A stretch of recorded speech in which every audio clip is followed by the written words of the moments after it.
बोलती हूँ कि इसमें FSH है वो गलत रिपोर्ट हो सकता है, बट फिर उसके लिए हमको देखना पड़ेगा कि उसका ओव्यूलेशन है कि नहीं है साथ में। तो इसके लिए AMH की ज़रूरत पड़ेगी हमें, या रेगुलर ओव्यूलेटरी स्कैन करके देखना पड़ेगा कि फॉलिकल्स ग्रो हो रहे हैं कि नहीं हो रहे हैं। तो ऐसे केस में सिंपल OC पिल्स फॉर 1 या 2 साइकिल्स के लिए देके वेट करने का, और फिर आप उसको इंडक्शन करोगे तो I think you will get the result. But साथ में मैंने बोला कि दूसरे फैक्टर्स भी, AMH इज मोस्ट इम्पॉर्टेंट, कि AMH कितना है। अगर AMH नॉर्मल है तो सिंपल गिव 1 और 2 साइकिल OC पिल्स, रेस्ट दो पेशेंट को, और फिर start the induction.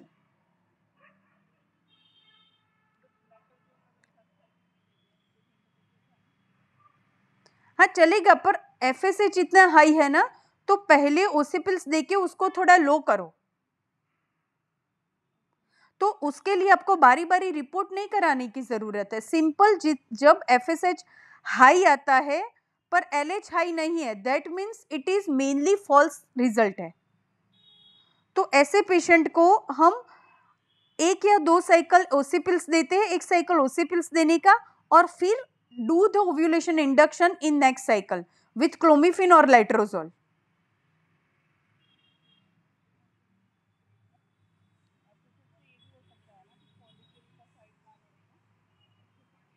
Obviously FSH इतना हाई होगा तो फॉलिकल की साइज ही नहीं बढ़ेगी। तो इसीलिए मैं बोलती हूँ ना कि पहले उसको लो करना पड़ेगा आपको।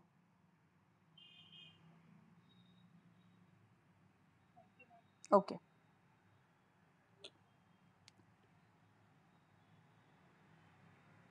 हाँ, तो इसमें एज रिलेटेड होगा या male infertility, day two age कराएंगे, ओव्यूलेशन स्कैन कराएंगे, सीमेन देखेंगे, TVS and HSG for tubal factor के लिए देखेंगे।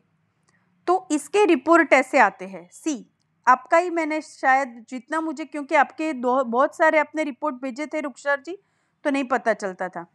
तो FSH सपोज 11 है, LH 6.8 आया, TSH 4.1, prolactin 20 and day 21 progesterone मैंने कराया था वो 8 आया। डे 21 प्रोजेस्ट्रॉन लेस देन 10 आता है, that means it is an ovulatory cycle है। ठीक है, इस ये एन ओव्यूलेटरी है। सीमेन कराया वो नॉर्मल आया। TVS में uterus anteverted, no abnormalities, both ovaries normal size in volume but no antral follicles, antral follicles नहीं है, तो इट इज अ पक्का case, it is going into the failure. Tubes कर रहे हैं check, bilateral tubes are patent, तो it is either in, हाँ हाँ बोलिए क्या क्या। डे 3 डे बेसिक स्कैन है, बेसिक स्कैन है, हाँ डे 2 डे 3 बेसिक स्कैन है। तो infertility with irregular cycle means mostly anovulatory cycle. तो कॉजेज में मोस्टली क्या हो सकता है, PCOS हो सकता है, ओवेरियन फेलियर हो सकता है, हाइपरप्रोलेक्टिनेमिया या thyroid abnormalities, this are the main basic anovulatory causes. तो अगर increased FSH and normal LH with no antral follicle, remember no antral follicle, then it is premature ovarian failure. अगर premature ovarian failure है तो treatment is IVF OD, simple. Follicle ही नहीं है कोई अंदर, तो कहाँ से आप स्टिमुलेट करोगे, तो उसमें definitive treatment is premature ovarian failure. But अगर उसके फॉलिकल्स है, 2-3 फॉलिकल्स है, तो what I will do, I will give OC pills for 1 to 2 cycle and then will start the stimulation.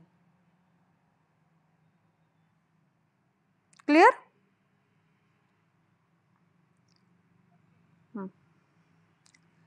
Then PCOD.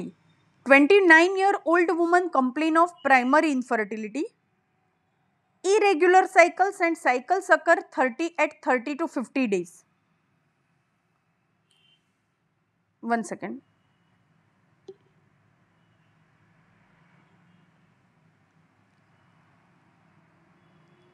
irregular cycle है and cycle occurs at every 30 to 50 days, can be heavy or can be scanty.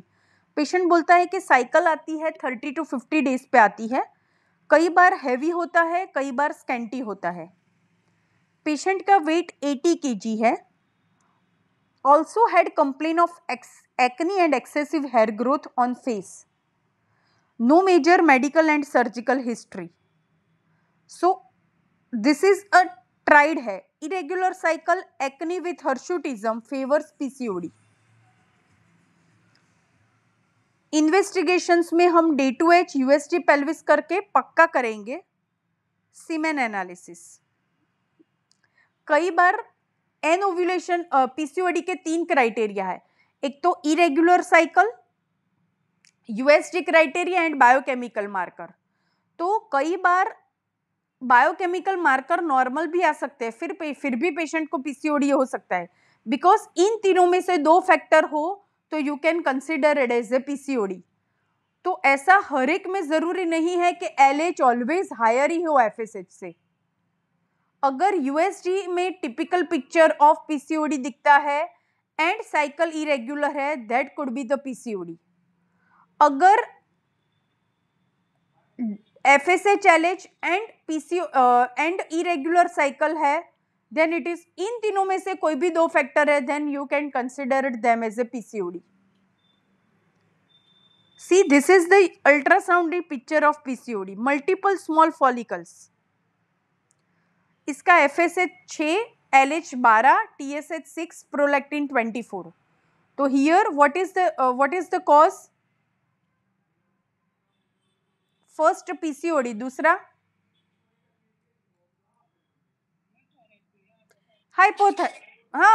Hypothyroidism.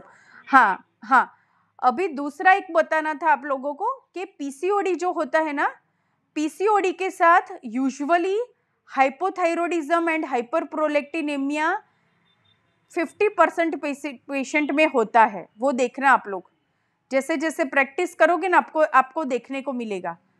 PCOD में multiple glands involve होती है, तो लंबा समय तक PCOD रहता है तो उस पेशेंट को धीरे धीरे थायराइड भी डेवलप होगा और धीरे धीरे हाइपरप्रोलेक्टिनेमिया भी आएगा और धीरे धीरे डायबिटीज भी आएगा. देखना आप. तो PCOD patients are usually associated with hypothyroidism and hyperprolactinemia. तो यूएसजी में it is a necklace appearance, multiple small fluid filled cyst seen in the both ovaries. तो ऐसा पेशेंट आपके पास आया तो आप क्या करोगे? 45 डेज की साइकिल लेके आया है, तो पहले तो विड्रॉल सब में देने का. Norethisterone 1 TDS for 5 days because weight is 80 kg. Pregnancy हमेशा रूल्ड आउट कर देने की. फिर treatment of PCOD, metformin 500 milligram 1 tablet for 1 week, then 1 BD for 1 week and then 1 TDS continued for 4 months along with Ovacare Mayo, that is the combination of myo-inositol and NEC-acetylcysteine. Doctor Ankita, आपका ये question आपने सुबह मुझे पूछा था. myo-inositol with NEC-acetylcysteine and D-chiro-inositol is the combination given for PCOD. And दूसरा आपने जो भेजा था वो मल्टीविटामिन विथ विटामिन डी और वो सब था. तो that is mainly used as a female multivitamin and to improve the quality, means जो विटामिन है ना वो बढ़ाता है तो obviously quality will be improved. So दूसरी आपने जो मेडिसिन पूछी थी that is for egg improvement and myoinositol वाली है that is mainly for PCOD. तो ऐसा पेशेंट आपके पास आया तो क्या करोगे? 45 डेज एमेनोरिया है तो विड्रॉल दो, साथ में स्टार्ट मेटफॉर्मिन, ओवाकेर मायो स्टार्ट करो, then do the ovulation induction with clomiphene from day to day 5 or letrozole for 10 days, that is the extended letrozole protocol. Do the ovulation study. When follicle reaches more than 20 mm, give 10,000 hcg because weight is high. Advise timed intercourse 36 hours post hcg intercourse. Still not conceived, go for LOD. That is the laparoscopic ovarian drilling. सब कर दिया फिर भी अगर नहीं होता है then go for laparoscopic ovarian drilling. So this is how we treat the PCOD. Clear? Clear everyone?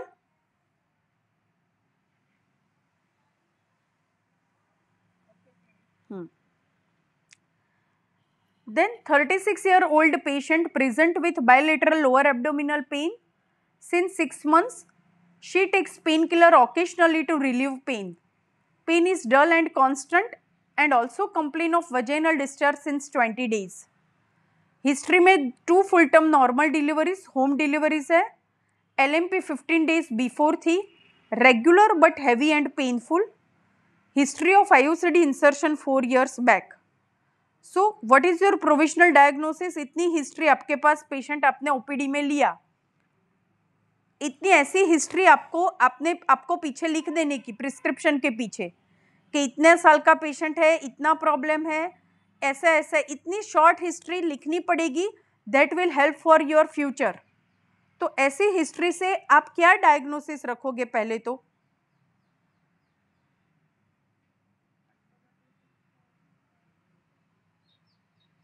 Okay, फिर किस बेस पे एंडोमेट्रियोसिस आप कहोगे?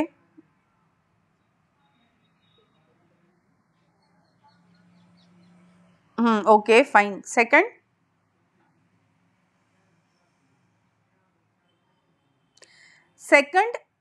इट इंडिकेट्स होम डिलीवरी है, IUCD की हिस्ट्री है, एसोसिएटेड वजाइनल हाँ, सो PID, या obviously infection. Constant lower abdominal pain with vaginal discharge is typical characteristics of PID and vaginal infection. And second cause में it could be endometritis, it could be UTI. So ऐसी simple history से ही आपको diagnosis करना है. हर एक patient का आप investigation नहीं करा सकते हो. आप लोग बताओ कि हर एक पेशेंट को आप सब लोगों के इन्वेस्टिगेशंस के लिए ये करा लो, ऐसा हो सकता है? नहीं हो सकता है OPD बेस पे. तो OPD में पहले only by the looking history your mind have some provisional diagnosis कि इसको ये हो सकता है. तो इसमें मेरा पहला डायग्नोसिस आया PID. तो what I will do? I will give the PID treatment and ask the patient to return back after 15 days. Most of the patient will relieved if my diagnosis would be right. तो उसको मैं कुछ नहीं कराऊंगी. अगर मैं damn sure हूँ PID की ट्रीटमेंट दिया फिर भी उसको रिलीफ नहीं हुआ, then I will go for the investigation. तो एवरी टाइम आप सबको इन्वेस्टिगेशंस नहीं करा सकते हो. तो उसके लिए आपका माइंड इतना शार्प होना चाहिए कि या home delivery, IUCD, lower abdominal pain with discharge, so my first diagnosis would be PID. ऐसे माइंड को ट्रेन करो आप कि ये है तो यही होगा. तो constant lower abdominal pain with vaginal discharge is a typical characteristics of PID. It could B, ऐसा नहीं है कि हम रॉन्ग भी हो सकते हैं. It could B endometriosis and UTI. तो सिंपल इन्वेस्टिगेशंस में मैं पहले PID की ट्रीटमेंट दे दूंगी, नहीं अच्छा हुआ then I will go for USG pelvis, CBC, urine routine, micro. Discharge में हम कैसे करेंगे? सिंपल, ये सब मैंने पढ़ाया हुआ है. Green frothy vaginal discharge, trichomonas, give the metronidazole और secnidazole. Curdy white vaginal discharge, fluconazole alternate day for 3 days and recurrence है तो repeat once monthly for 6 months. Mixed infection है, आपको नहीं पता चलता है कि कौन सा इन्फेक्शन है, simply give this prescription. Clidvial 1 tablet for 6 days, secnil for 1 tablet for 2 days, fall 150 for 3 days, doxycycline 1 BD for 14 days along with vaginal wash. This is the ideal prescription for mixed infection. अगर PID, अगर pen भी है तो अबो vaginal discharge की treatment तो देनी ही पड़ेगी. along with PID में what we will give? Injection Pleasantrex, IM alternate days, 14 injections, along with painkiller Kimoral plus 1 TDS for 10 days, Acilocardi 1 BD for 10 days, and vaginal wash for whole life. अगर recurrent है तो clindamycin 1 BD for 10 days. This is the ideal prescription for vaginal infection, mixed infection, and the PID.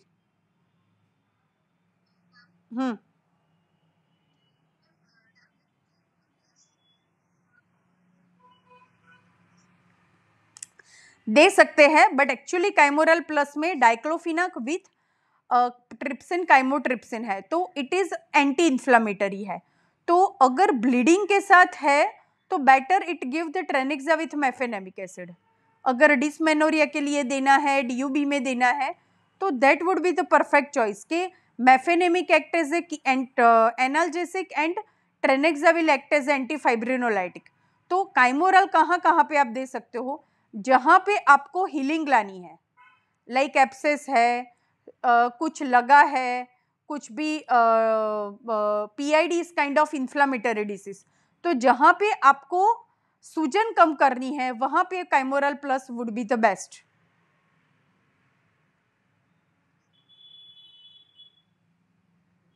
Everyone clear about the PID? Okay. Then the adenomyosis and the chocolate cyst. 30 years old woman present with lower abdominal pain, mainly more on the right side since 4 years. She takes painkiller 2 to 3 times in a month. History primary infertility है.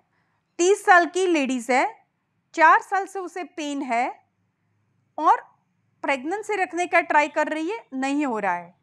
Cycle is regular but painful and every time she has to take the NSAIDs to relieve the pen.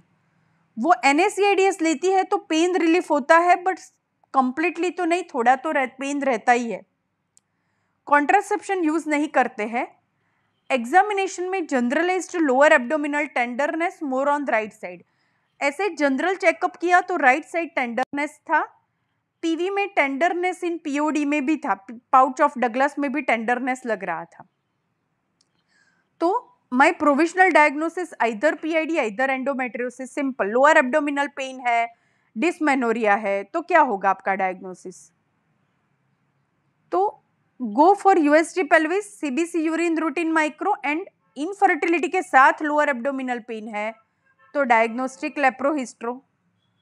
This is the ultrasound picture of this patient. Uterus bulky है with heterogeneous mixed echogenicity in myometrium, ऐसा लिख के दिया है उन्होंने. और ovary ऐसी है, right ovarian shows 4x4 centimetre endometrioma और चॉकलेट सिस्ट. यूटरस है, उसमें हिट्रोजेनिसिटी है, और right ovary shows chocolate cyst. All of you seen the report?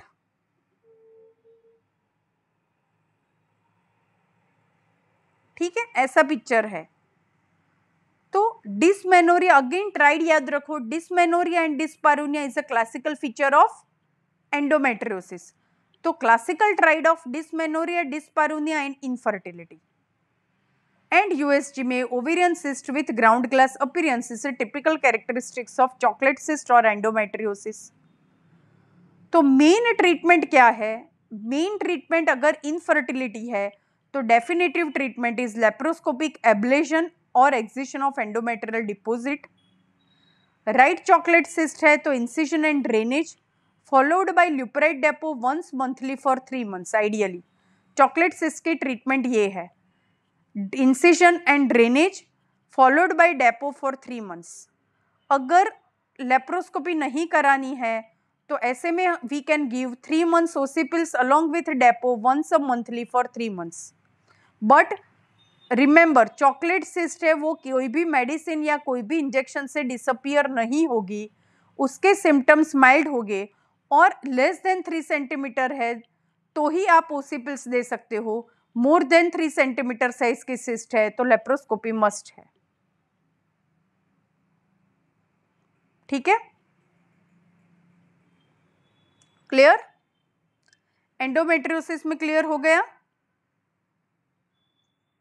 Okay. फिर इमरजेंसी कॉन्ट्रासेप्शन का ये ऐसा मैंने सिंपल टॉपिक रख दिया है कि ऐसे केसेस भी आपको देखने को मिलते होंगे, तो सिंपल मैंने सोचा कि मैं समझा देती हूँ। कोई भी पेशेंट आता है तो इमरजेंसी कॉन्ट्रासेप्शन के लिए आता है, तो आई पिल हम लिखते हैं, तो सिंपल बोल देती हूँ कैसे देने की। 1.5 मिलीग्राम की टैबलेट आती है। Ideally it should be taken 72 hours with in में ले जानी चाहिए, प्रॉबेबली विद इन 12 आवर्स में ले लेनी चाहिए। अगर उसके आपके पास एलएनजी नहीं है तो you can simple give OC pills 4 tablet, Ovral L 2 tablets 12 hour aparts, ऐसे भी आप दे सकते हो। IUCD up to 5 days. This is the second option for emergency contraception. And third option is ulipristal acetate, एक नई टैबलेट मार्केट में आई है 30 milligram की, 5 दिनों तक ये ले सकते हो। So these are the 3 options for emergency contraception. ये पता होना चाहिए क्या?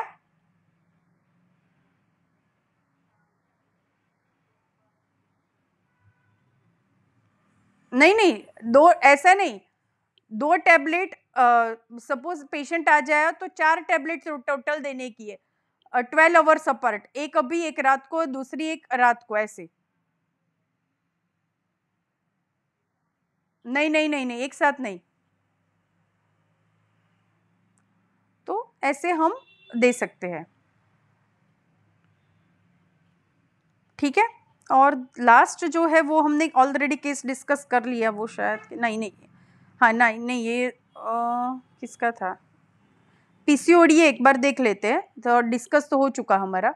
33 ईयर सेकेंडरी इनफर्टिलिटी का पेशेंट, सेकेंडरी इनफर्टिलिटी है, 8 साल की लड़की है, हर्शुटिज्म है, FSH7 LH9 है एंड AMH14 है 14। ये डॉक्टर रुखसर शायद आपका केस मैंने लिया था, पर कुछ पता नहीं चल रहा था कि कौन सा क्या रिपोर्ट है, वही है ये, हाँ कुछ मुझे पता नहीं चल रहा था, तो मेनली हाँ यहाँ पे हाँ AMH इतना हाई है, पीसीओडी है, तो यूजुअली हम पीसीओडी में साइप्रोटिरोन एसीटेट 4 साइकिल्स देते हैं टू रिड्यूस द AMH, साथ में सब साइप्रोटिरोन एसीटेट वाली OC pill 4 cycle along with metformin, along with myoinositol, and then ovulation induction with CC और लेट्रोजोल करते हैं जब AMH बहुत हाई होता है। तो मेटफॉर्मिन से भी AMH लेवल डाउन होगा, मायोइनोसिटोल से डाउन होगा, साइप्रोटिरोन से डाउन होगा, सबसे डाउन हो बाद में you can go for ovulation induction. So here completes our today's session. Now anyone has the question can ask one by one. अच्छा किसका कराऊं कि सबका बोलूं? हाँ ओके नो प्रॉब्लम।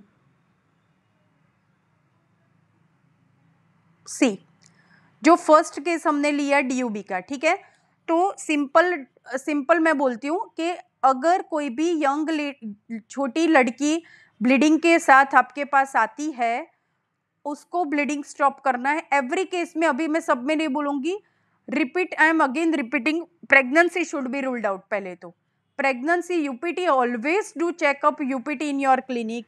आप डैम श्योर हो उसको प्रेगनेंसी नहीं है और ऐसे ही ब्लीडिंग है, ब्लीडिंग स्टॉप करनी है, तो what is your first plan of management? Tablet ट्रेनेक्सामिक acid 500 milligram 1 TDS for 5 days. अगर उससे कंट्रोल नहीं होता है then you can give tablet norethistron 1 TDS for 3 days followed by 1 BD for 25 days।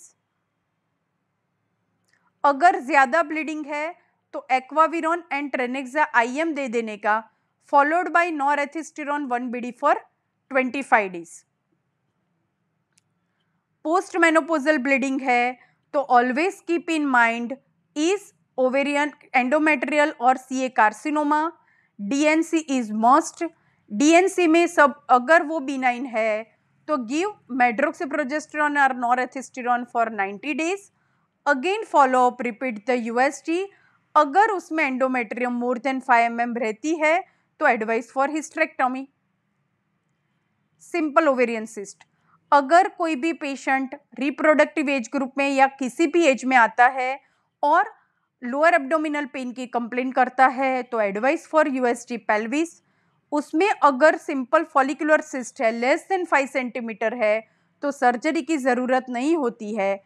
Only simple अगर amenorrhea है तो first give the withdrawal with norethisterone followed by OC pills for 3 cycles. The cyst always disappear in 90% of the cases. Fibroid less than 3 centimeter size and not disturbing the cavity. ऐसे फाइब्रोड से कुछ नहीं होता है और इसमें आइडियली कोई treatment देनी होती नहीं है. But if it is more than size का है और उससे उसकी लाइफस्टाइल डिस्टर्ब होती है, then and then only hysterectomy. Otherwise, for menorrhagia, you can put Mirena or you can give Sevista 60 mg tablet twice a week for 3 months, followed by once a week for another 3 months. कोई भी period irregularities का patient आता है, suppose 9 month से irregularity है, तो first rule out pregnancy rule out करने के बाद always go for day two H. And उसको इनफर्टिलिटी भी है तो go day two H with AMH. उसमें AMH सब देखो, अगर FSH हाई है एंड FSH हाई यानी FSH मोर देन 8 है एंड LH भी मोर देन 8 है, means that patient is going in the ovarian failure. तो उसका साथ में AMH करा के देखो. अगर AMH मोर देन 1 है, that means still they have a chance. तो ऐसे में हम tablet dihydroepiandrostenedione DHEA 75 milligram with milk in the morning for 3 months के लिए दे सकते हैं. बट अगर उस पेशेंट का AMH भी लेस देन 1 है तो ऐसे पेशेंट में IVF plus ovum donation is the choice. अगर FSH लेस देन 8 नॉर्मल है एंड LH हाई है, then it is a PCOD. तो treatment for PCOD is metformin 4 months along with myo-inositol with next 4 months along with ovulation induction. इससे नहीं होता है, then go for laparoscopic ovarian drilling. अगर FSH and LH more than 8 है and AMH भी साथ में less than 1 है, then it is a case of ovarian failure. तो ऐसे में treatment is IVF plus ovum donation. Prolactin high है, go for hyperprolactinemia. Treatment of hyperprolactinemia, cabergoline 0.5 milligram twice a week for 2 months. Repeat prolactin after 2 months. अगर prolactin बहुत high है, advise refer to the endocrinologist और MRI brain SOS कराना पड़ेगा because it could be the pituitary adenoma. Thyroid abnormalities can also lead to the anovulation. So always try to keep the thyroid under the less than 5 if the patient is of infertility. अगर TSH high आता है तो add the altroxin according to the कितना TSH high उस हिसाब से आपको altroxin देना पड़ेगा. Then overactive bladder. Old age में जब over active bladder means urinary incontinence, patient को बारी बारी यूरिन जाना पड़ता है, रूल्ड आउट द UTI. अगर यूरिनरी ट्रैक इन्फेक्शन है, गिव द यूरिनरी एंटीबायोटिक्स.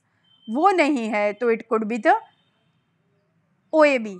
तो उसमें ideal choice of drug is oxybutynin और tolterodine 1BD for 10 days. But keep mind glaucoma is most contraindicated and dryness of mouth is side effect. Then endometriosis.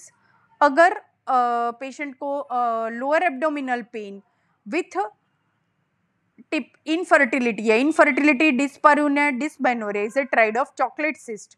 Chocolate cyst है more than 3 centimetre, should be removed with excision. साथ में explain करो कि it is recurrence होता है, but एक्जिशन करने के बाद lupride depot once a month for 3 months देते हैं. Then you can go for ovulation induction. PID में वजाइनल इन्फेक्शन के ट्रीटमेंट देते हैं और अलोंग विथ प्लेजेंट्रेक्स मेनली देते हैं. सो हाँ, या प्लीज.